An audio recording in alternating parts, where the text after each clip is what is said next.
Hello everybody and welcome back to my channel. Today is going to be about the US's first ever national park. In fact, the world's first ever national park, Yellowstone. In this video, I am going to be talking about getting to Yellowstone National Park, where to stay, passes and reservations, day-to-day activities, spotting wildlife, food, and last but not the least, quick tips. Up first, getting to Yellowstone. The Yellowstone National Park is spread across 3 states, Idaho, Montana, and Wyoming, although the major part of the Yellowstone National Park is in Wyoming. There are 6 airports through which you can go to the Yellowstone National Park. 2 of them are regional airports, West Yellowstone Airport and the Yellowstone Regional Airport with infrequent flights. Towards the north is the Bozeman International Airport. It gives you access to the Roosevelt Arch, which is the north entrance of the Yellowstone National Park, and the West Yellowstone Visitor Center. Billings-Logan International Airport gives access to the northeast entrance and the east entrance of the Yellowstone. Yellowstone Regional Airport gives access to the east entrance of the Yellowstone. Moving to the south, the Jackson Hole International Airport gives access to the south entrance. Next up, where to stay. On the west, you could stay in Big Sky, West Yellowstone, or in the Island Park that gives access to the West Yellowstone entrance. You could stay in Cody on the east that gives access to the east entrance, and towards the south, you can stay in Jackson that gives access to the south entrance. There are lodges within the national park itself. You can stay there too. They are a little costly and also need earlier reservations. We stayed in Timbers in Island Park. Next up, passes and reservations to enter the Yellowstone National Park. You need only pass to enter the Yellowstone National Park, and it's $35 for private vehicles, no additional reservations required. Up next is the day-to-day activities. The national park is divided into 2 loops, the North Loop and the South Loop. Most of the geysers are on the South Loop towards the west. You can do wildlife spotting in this area and also towards this area. The major attractions in the North Loop is the Mammoth Hot Springs, the Grand Canyon of the Yellowstone, and the Roosevelt Arch.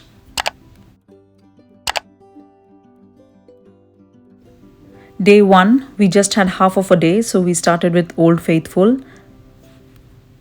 Watching Old Faithful geyser erupt is a Yellowstone National Park tradition. People from all over the world have journeyed here to watch this famous geyser. The unique thermal features of Old Faithful inspired the establishment of Yellowstone as the world's first national park in 1872. Old Faithful lives up to its name, being the most predictable geyser. It erupts every 96 minutes and people wait with curiosity and patience to see it erupt. Plan to be in this place for at least 2 hours. The geyser eruption predicted time can be found in the Old Faithful Visitor Center. Day 2, we covered the geysers of the South Loop. The first stop was the Fountain Paint Pots. It's a 0.6-mile loop, which the kids can also easily do. First stop was the Silex Spring. Silex in Latin means silica. Silex Spring is named from its silica-lined bottom. The Silex Spring hot water dissolves the silica from the underlying volcanic rocks. Silex Spring overflow creates an environment where thermophiles thrive. Next, we stopped at the Fountain Paint Point. This is one of the many mud pots in the park. It changes thickness with water availability. The mud is composed of clay minerals known as kaolinite and fine particles of silica. Next is the Red Spouter. This was formed after the 1959 Hebgen Lake earthquake. It exhibits fumarole, hot spring, and mud pot behaviors depending on the availability of the water entering the system. Next is the Leather Pool. It was a warm 143°F pool with leather-like brown bacteria. After the 1959 Hebgen Lake earthquake, water temperature rose and killed the bacteria. Now it has cooled and once again supports the brown bacteria. Twig Geyser is one of the regularly erupting geysers on this trail. Twig Geyser's eruption lasts for more than an hour and throw water from 2 to 10 feet up in the air. Our next stop is the most famous Grand Prismatic Spring. This is an easy boardwalk and the kids can do it too. There are two major geysers here. One is the Excelsior Geyser crater. It is a 200 by 300 foot crater that constantly discharges more than 4,000 gallons of water per minute into the Firehole River. The other one is the Grand Prismatic Spring. It is the largest hot spring in the US and the third largest in the world. It is 200 to 330 feet in diameter and more than 121 feet deep. The parking is very limited here, especially between 10 a.m. to 6 p.m. It is located in the Midway Geyser Basin. The next stop was the Fairy Falls, where you can hike for 0.8 miles to reach the Grand Prismatic Spring hidden overlook. It's an easy hike for most part, except for the last part where it is a steep slope up, but worth it. I did see people with kids in the cart on this trail.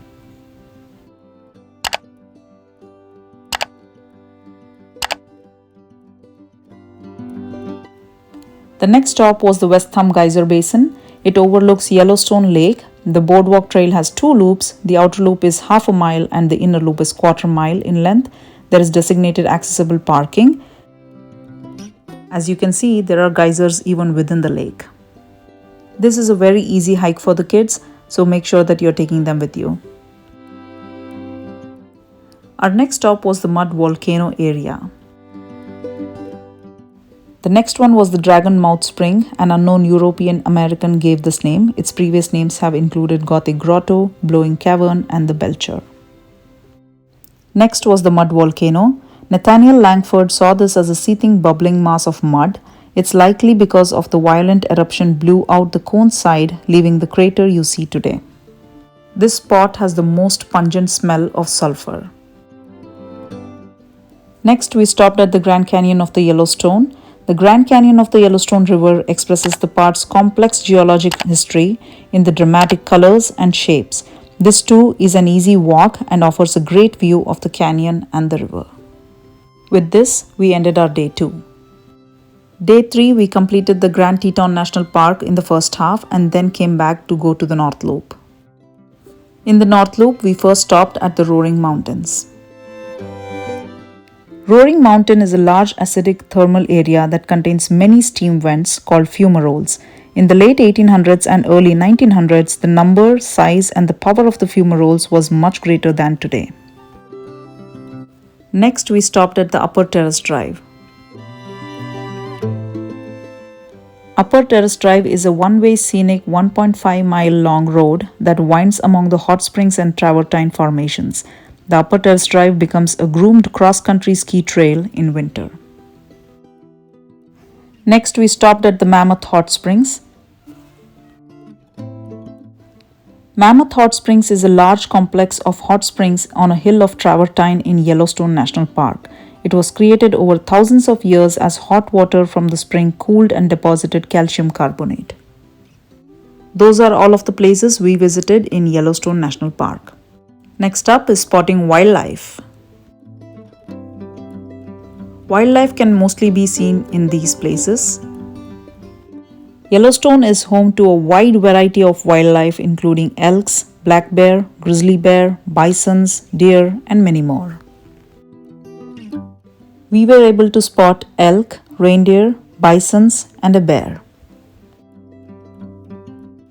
Next up is food.